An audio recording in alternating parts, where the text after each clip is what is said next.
afternoon. I'm Sarah Magnoni, and here we are once again in the studio at Colorful Living Studio. Of course, that's the art part of Ahava Farm. And there are a couple of issues that I'd like to talk about today, all with regard to painting and different kinds of painting, and we will get to the grid piece that we started in the last episode. But I wanted to talk very briefly about this painting, which I've called Conflict and Resolution. And I just did it the other day. It was a truly visceral reaction to the truly horrific and depressing state of world conflict, both in the Middle East and in the Ukraine. And my goal was to illustrate both the intensity of violence and aggression, and at the same time, a sense of a language developing from all of the violence and aggression that will eventually end up in a resolution. So conflict and resolution. It is 100% acrylic, and it's about 24 by 30, just so people understand what the canvas is. It is a gallery wrapped canvas. I think I've talked about this before, but I'm going to show it to you. So what that means is it's a 1.5 inch stretcher bar, which I really love working with because you can paint the sides of the canvas and you need absolutely no framing whatsoever. It's a very clean edge, very nice looking edge. Don't need to frame it. It's very modern, very contemporary. So I hope you like it. Now, what I'm going to do is I'm going to put conflict and resolution aside, and I'm going to bring our grid piece from last week back, just so you can see how my mind works and how I hope our viewers allow themselves to work. So I think I said last time in the last episode that the reason to do a grid piece, and of course this is developing in slightly different ways than we were talking about last week, which was 100% graphite, charcoal, Conte crayon, etc. Well, knowing myself, I almost invariably end up saying, okay, I'm going to add some paint. This is allowable, and I want you to understand that when you are building a piece like this, and I thoroughly encourage you to try it, it's a lot of work and requires a lot of discipline to keep at it. Remember, each one of these little rectangles is supposed to be a thumbnail, a basis for another painting. So I have veered into color here. I didn't stay with just black and white. This is actually Conte crayon. This is Conte crayon. I did that last week. This is Conte crayon. That's Conte crayon. And when I'd done those, I thought, okay, I'm going to go back in and add some paint. Now, when I added the paint, this does not mean that I'm not going to go back and finish this by adding in a lot more graphite and Conte and charcoal. But, excuse me. But I wanted you to understand that it's okay to change your mind or to develop and allow the piece to expand. Don't keep yourself boxed in if you feel it's necessary to move into another realm. In this case, it was paint. Now, before I go to the project that we're actually going to work on today, which is called a diptych, that is 2 paintings designed to hang side by side that are thematically connected. And we'll talk about that more a little bit in a minute. But I also wanted to talk about my working in an abstract format. I have done years and years of landscape years and years of portraiture and figurative work and animals and plants and all kinds of things. And what I was thinking today, and I decided to share this with you because it's a very interesting issue, was that I really wanted to do a figure drawing of myself, possibly in the nude. And then I thought, is YouTube going to allow that? And what came to mind is a really wonderful story about the 19th century and one of the greatest portrait artists of all time, named Mary Cassatt. Much of her work is at the Barnes Foundation in Philadelphia, which is the largest collection, by the way, of Impressionism outside of France in the world. Mary Cassatt absolutely perfected pastel and paint drawings and paintings of women and children. They have never been equaled, to my mind, in the history of art. And of course, she didn't use photographs to work from. She worked from life. But when she was learning to paint and draw in Philadelphia in the late 19th century, she was at the Museum of Fine Arts. She was at the Art Academy in Philadelphia. And women students were only allowed to draw cows and horses, who were actually brought into the studios for the female students to draw. Well, this is wonderful if you have a seriously deep interest in animal anatomy. I'm an animal lover myself, but Mary Cassatt was really quite irritated by this whole thing. They wouldn't allow her to draw nudes. And nudes, life drawing, is at the core of Western art. You really cannot be a serious fine artist without doing life drawing in a studio with nude models. This is just across the board, automatic. So she left Philadelphia and went to Paris and spent much of the rest of her life actually in Paris with Renoir and Degas and the whole crew.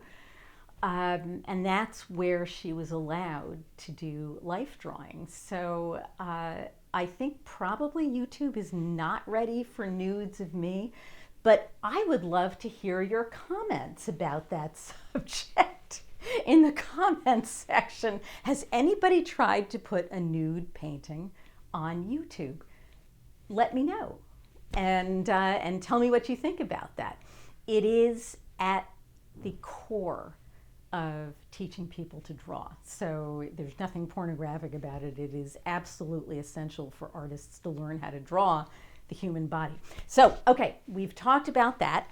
I'm going to put away my grid and get another easel out, and we're going to set up side-by-side easels to do a diptych. So as I'm setting this up, I will talk and remind people once again that a diptych, and I'm putting these fairly close together, is two paintings that are thematically related. Now, they do not have to be exactly the same subject, and I'll show you how you manage that. They can be thematically related in terms of the kind of drawing, in terms of the kind of paint, in terms of the color. The main goal, and again, just as the grid piece is a great exercise for the artist, is to do two paintings instead of one that are so closely interconnected with each other in whatever way that they can be hung side by side and tell a narrative.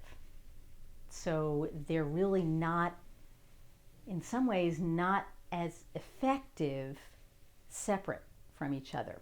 So once again, I'm going to start with a kind of idea. It's going to be an abstraction. Both are going to be abstract. of the kind of feeling that I want, and I'll do a drawing on each. And then I will begin to paint these two pieces as though they were one painting, except they're two separate canvases. So it's kind of fun, and we'll get started. Let me get the two canvases.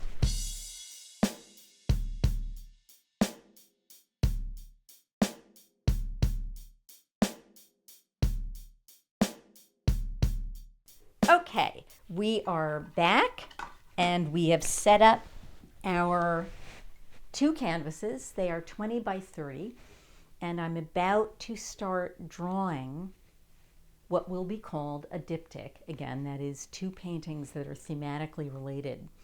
Now, what I intend to do is to start the drawing over here and sort of carry it on into the next painting. So let's get started and see where this takes us.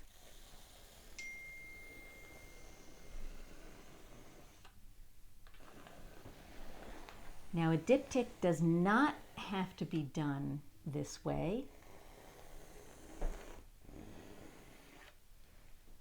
It can be two entirely separate compositions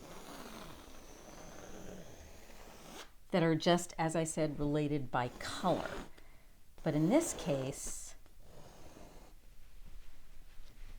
I would like there to be an actual painted and drawn connection. So hanging these two paintings together should be quite delightful. And it's a different way of looking at art. Now, the most famous diptychs and triptychs in the history of art are medieval art, where religious paintings were frequently done in that format, and in some cases were actually hinged together in the middle, so that an entire story about Christ or Mary and Joseph or the apostles or whatever the religious story was could be told in this kind of almost like a book format. And many of them are hanging in the cloisters in New York City, which I thoroughly love and advise everybody to go see. They're absolutely beautiful.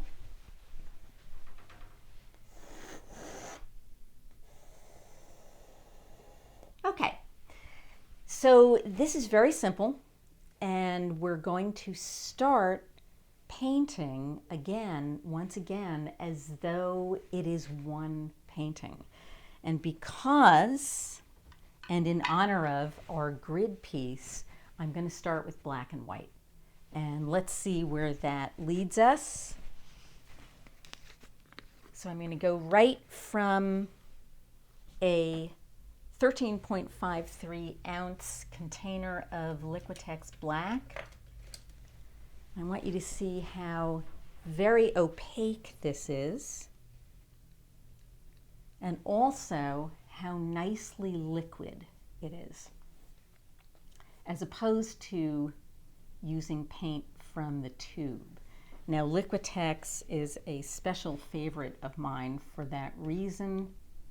It's very viscous and really slides onto the canvas.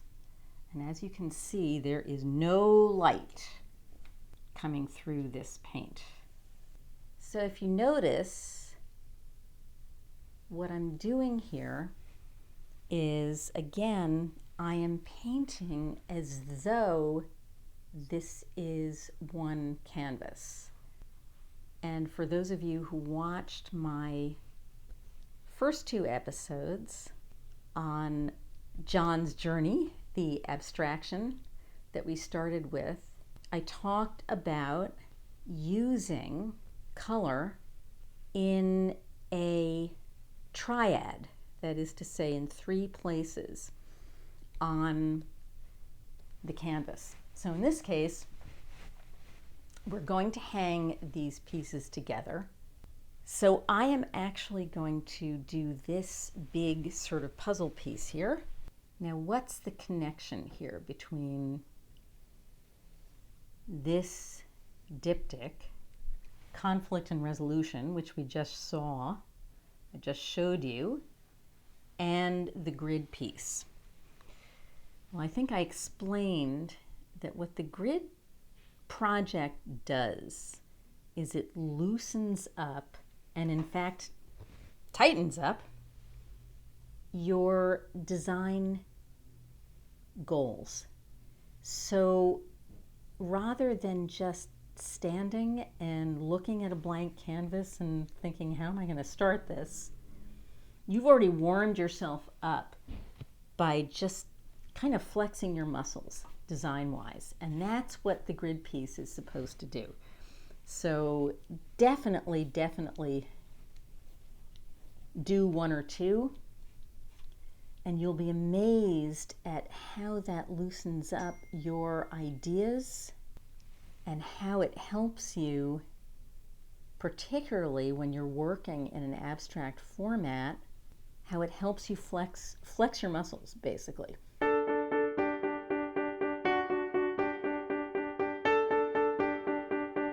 Okay, we're back from the bathroom, having washed off the brush with black paint, and I just wanted to say, it sounds perfectly obvious, but be very careful when you're using a very dark color, and particularly black, to make sure you get all of the pigment out of your brush. I think I did say this in a previous episode. There are acrylic brush cleaners, but water is just as successful. You just have to hang in there until you see that water run clear. And just make sure you do that, otherwise you're going to lose a lot of brushes because it will dry very fast. Okay, so we're going to, as promised, use some white. And I don't mind if some of that charcoal pencil actually bleeds into the white. We will probably go over the white and make it really textured, and I'll show you how to do that.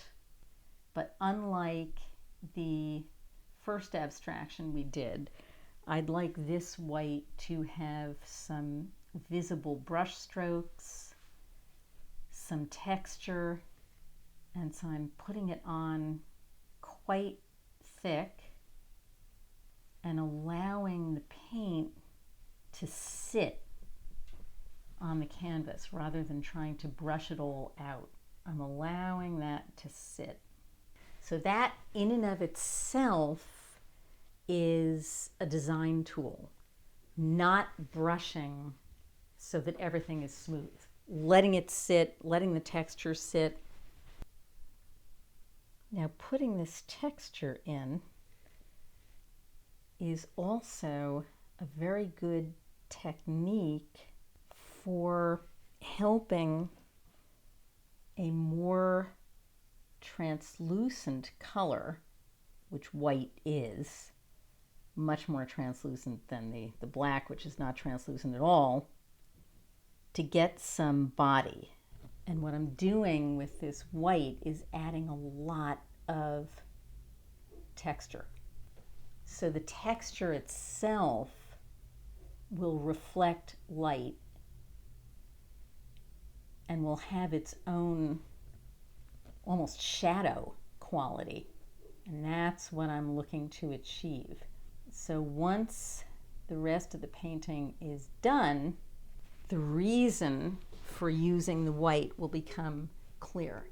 Now I won't paint right up against the white initially because I'd actually like that texture to dry, and there's a lot of paint here. This will not dry as fast as the average acrylic brushstroke will dry. So this will take a little bit longer. So be prepared for that. If you're using this much paint, you're going to need to wait many hours for this to dry. Doing a drawing which actually travels, that's what I would call it, onto the next canvas, these two paintings are going to be related thoroughly in terms of color. Now, I didn't do any texture of this kind in the other painting, and there are other ways of adding texture. Actually, I will go right up against the white. That is a beautiful gray. Adding texture as I go. And that can be as simple as just not allowing the brush to disperse all of the paint at once. The joy of painting figures and painting nudes is the same joy that people who are drawing nudes get from a life drawing class. It is extremely zen. Watching the play of light on muscles and skin and attempting to emulate that with paint that's a structure that's actually wonderful. It's just fun. It's really fun. So it's a different kind of painting. It's representational painting. Representational painting and abstraction are totally connected in many ways. It's just that you don't have the visual marker with an abstraction of the figure or the landscape or the still life or the animal or whatever. You don't have the marker of representation to give you guidance. So you're using, when you're doing abstraction, entirely design skills and color skills and the ability to manipulate the paint, or in this case, texture, to get your point across, whereas you're absolutely correct, with a nude or with any representational piece, it's the object or the figure or whatever that dictates how successful you are. However, having said that, anybody who knows the Fauves, that's Gauguin, Van Gogh, and the really great 19th century painters who broke a lot of rules, and then early 20th century with Picasso and Braque, who basically took the representational element of figures and still life and veered totally away from tradition by changing the rules. So that was the beginning of abstraction.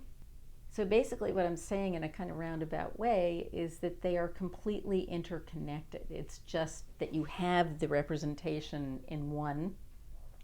You don't have the representation in the other format, which is the abstraction. But the process of painting is exactly the same. All right, so we're going to mix some more gray for this side, and then we're going to go into some really beautiful color.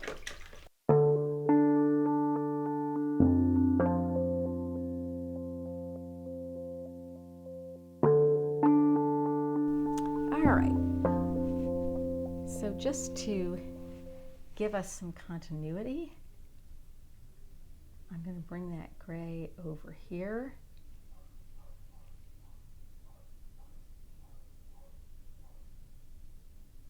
On the second part. Is there an artistic movement that you think was a mistake or doesn't have a place, or something that you just personally just don't enjoy? That's a good question. I believe that all artistic movements are actually interesting. from a historical point of view. We have talked about, or at least John and I have talked about, the fact that American art on the whole is quite conservative and has been quite conservative for 2 centuries. The Hudson Valley School, which is landscape to the nth degree. There are people like Andrew Wyeth and Edward Hopper, and the American approach to art has tended to be traditional in the extreme. But having said that, the abstract expressionists after World War II largely located themselves in the United States and literally changed the course of contemporary art all over the world. It wasn't just in the United States. So I think all kinds of art have their place. I have been as moved by Vermeer's in the Frick as I have been by Kandinsky's in the Guggenheim.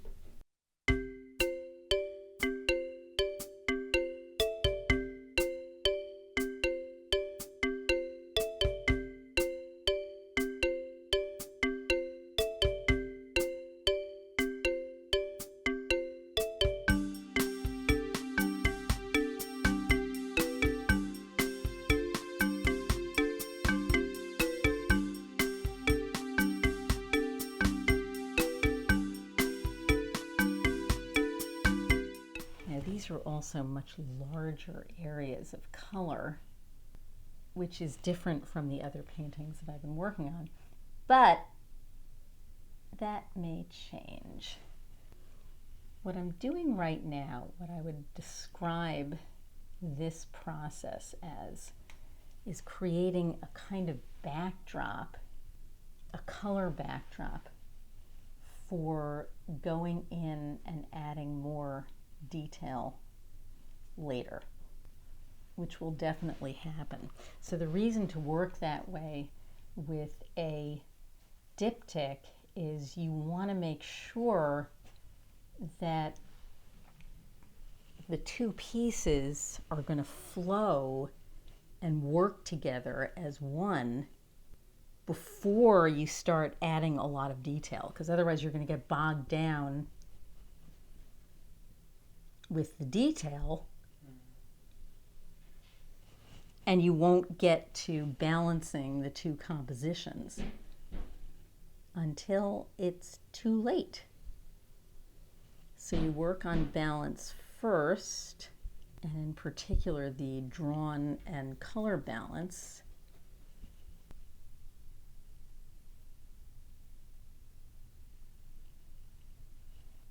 So just to let everybody know what I used in terms of green, it is a pale green and a viridian, which I combined with a lot of white. Now the pale green is a constructed color created by the paint manufacturer, either phthalocyanine green or one of the other standard greens with white added. And once again, I just want you to note that there's a lot of paint here. I'm going to do one more area, but I think you can see already there is a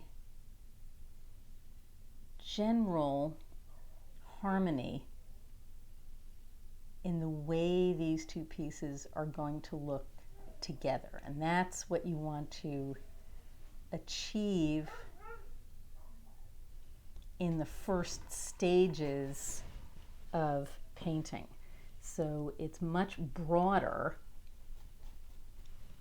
in terms of the drawing and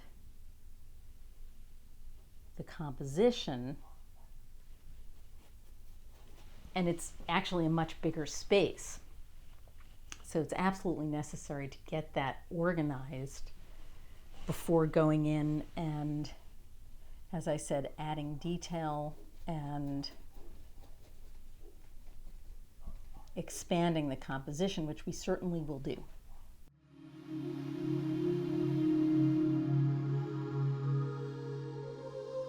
Okay, so standing back from our two pieces here, I'm very happy with the flow, and I'm actually quite happy at this point with the slight unbalance of the amount of paint on this side as opposed to the amount of paint on that side.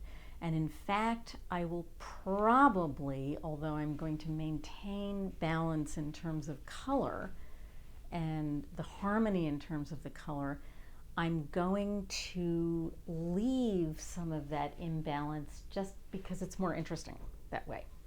So the issue is, what am I going to do next in terms of color? My feeling and my gut says warm. So that would be red, pink, I think probably more in the pinkish tone. And I believe I will start on this side and then move over to that side, but probably keep it a little bit less than on this part of the diptych. Because remember, the issue with the diptych is not so much that they have to be the same. In fact, that would be pretty boring if they were exactly the same. But they are thematically connected. So the drawing connects them and the use of the color connects them. But they don't have to be mirror images. So we are going to leave this episode as kind of a cliffhanger, an artistic cliffhanger, and come back in the next episode and finish our diptych. I mentioned that I'm probably going to veer into warmer colors like a rich pink, and most likely we'll put more of that on this side than on this side. But we'll find out how that all works out in the next episode. And again, once again, the reason for keeping them slightly unbalanced is just visual interest. So we asked a great question earlier on in this episode: how many people would like to see nude figure paintings on YouTube? And will they be allowed? And I'm going to ask another question of my viewers. What do you think I ought to be doing to finish this diptych? I want to hear from all of you, and who knows, maybe I'll use some of your ideas in finishing it.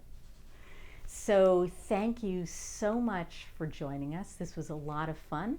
Again, I'm Sarah Magnoni. This is Colorful Living Studio. It's the art part of Ahava Farm.